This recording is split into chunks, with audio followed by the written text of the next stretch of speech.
we provide you the platform to turn your dreams into reality. Give wings to your aspirations with KR Mangalam University.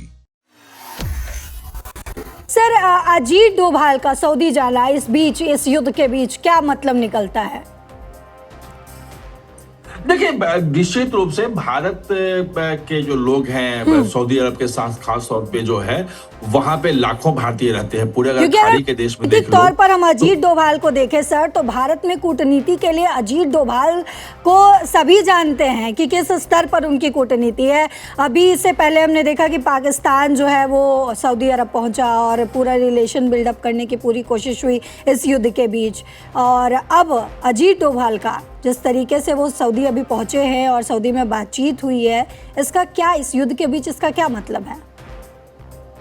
देखिए, वो अलग है। पाकिस्तान का Saudi अरब के साथ एक बहुत पुराना रिश्ता है, धर्म का भी रिश्ता है। अब लोगों को, दर्शकों को ध्यान नहीं होगा, लेकिन 1978 में शायद, जहां तक ध्यान है, 80 के आसपास में जब मक्का मदीना पे वहां पे टेररिस्टों ने कब्जा कर लिया था, तो पाकिस्तान की फौज वहां गई थी और वहां पे उसको छुड़ाया था।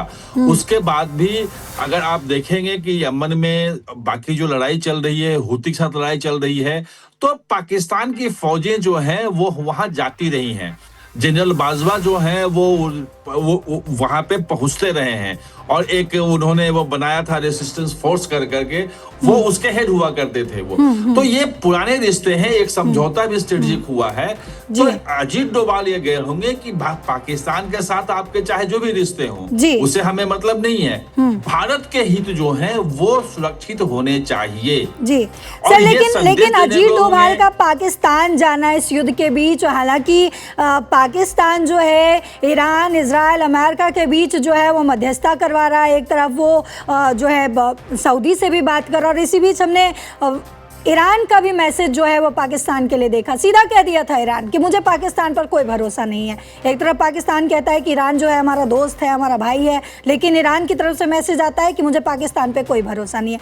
अब अजीत डोभाल का सऊदी अरब जाना पाकिस्तान के लिए क्या मैसेज है?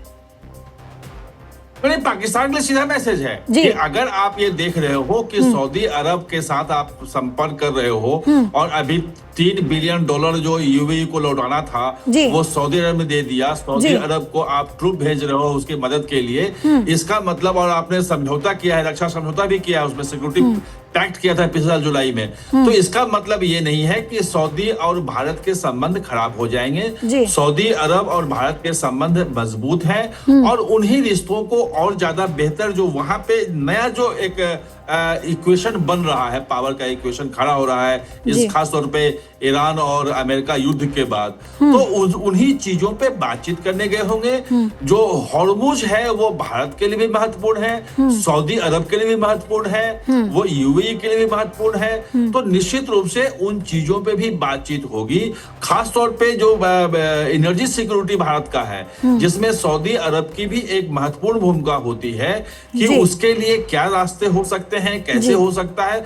मुझे लगता है कि बहुत सारी चीजों पे बातचीत होगी। अभी वो चूंकि वहां गए हैं, अभी चीजें निकल के आई नहीं है, अभी मुझे लगता है कि कुछ समय लगेगा, एक आध दिन में वो निकल के चीजें आएंगी कि वहां पे अजीत डोभाल में और जो गए हैं और सऊदी अरब में क्या क्या बातचीत हुई है।